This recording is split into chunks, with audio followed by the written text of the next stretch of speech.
konfiskuara si rezultati aktiviteteve kriminale. Kishte të bënte me zbatimin e strategjisë.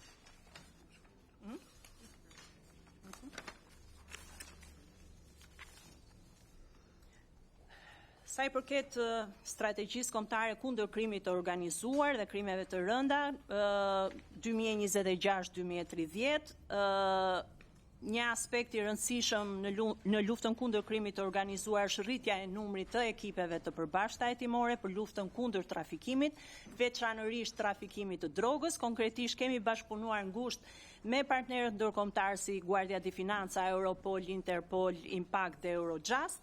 Lufta kundër krimit të organizuar po zhvillohet gjithnjë më shumë me një qasje proaktive në 2 dimensione, ashtu siç e thashë më parë, në parandalim dhe në goditje.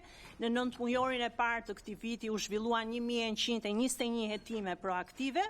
Krahasuar me 9 mujorin e vitit të shkuar, qasja proaktive në hetim është rritur me 16%, ku dominojnë hetimet proaktive në fushën e krimit ekonomik financiar, në fushën e trafiqeve të paligjshme dhe në fushën e narkotikëve.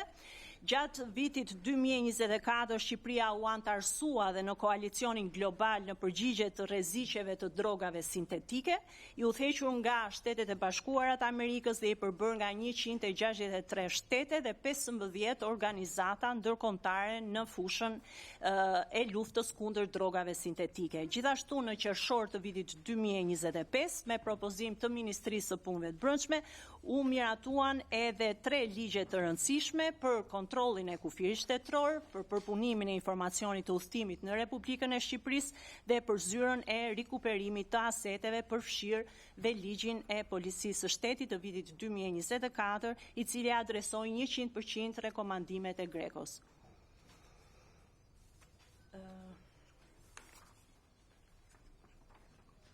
Po, sa i përket bashkëpunimit ndërkombëtar, që pa diskutim unë e theksova dhe në raportin tim, është një nga treguesit kryesor të suksesit në kuadër të dimensionit transnacional të krimit dhe të shtrirjes së veprimtarive kriminale të grupeve të organizuara.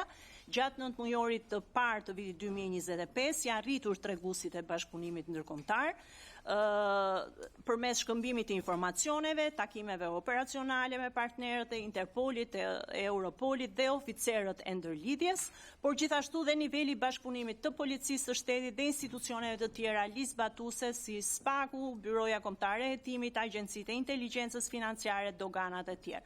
Në këtë kontekst, në 9 mujorin e parë të vitit 2025 janë zhvilluar 479 operacione policore në total, ose rreth 50% më shumë se njëjta periudhë e vitit 2024, nga të cilat 97 në bashkëpunim me partnerët ndërkombëtar, kryesisht në fushën e narkotikëve dhe në fushën e trafiqeve dhe një pjesë e konsiderueshme e të cilave janë kryer dhe në bashkëpunim me ekipet tona ndërkombëtare.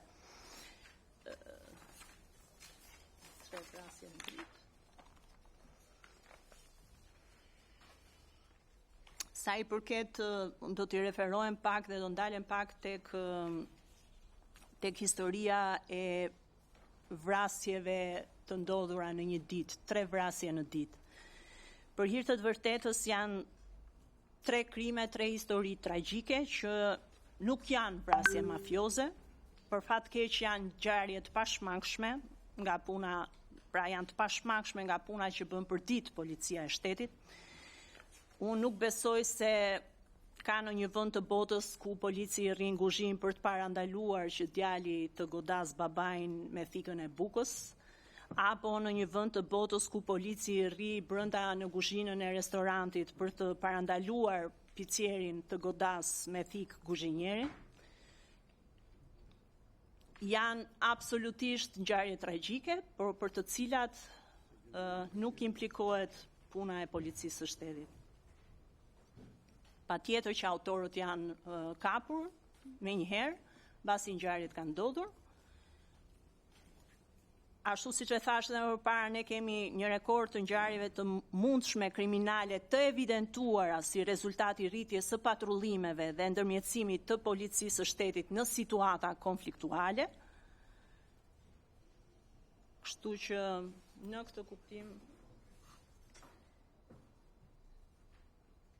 Sa i përket sigurisë në shkolla e dhash një përgjigje, po i kthehem pak Akademisë së Sigurisë. Në fakt është një strukturë e cila funksionon brenda Policisë së Shtetit dhe ka të bëjë pikërisht me ngritjen dhe formimin profesional, jo vetëm të atyre që aspirojnë për të bërë pjesë e forcave të Policisë së Shtetit, por dhe me ngritjen e përfitshme të kapaciteteve të punojësve të policisë.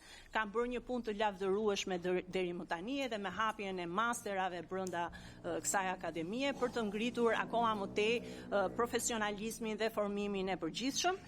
Ndërkohë që nga ana tjetër, pa diskutim, digitalizimi dhe ofrimi i pajisjeve të teknologjisë inovative është një aspekt tjetër i punës Policisë së Shtetit edhe i punës së Ministrisë së Punëve të Brendshme, që do të reflektohet më së miri me vënien në funksionim të projektit më të fundit që është ai Smart City apo kamerat inteligjente, qytetet inteligjente, duke instaluar në 20 qytetet kryesore kamera sigurie me qëllim që ne të kemi të mundur identifikimin në çdo moment dhe vlerësimin në çdo moment të sigurisë publike në hapësirat e përbashkëta.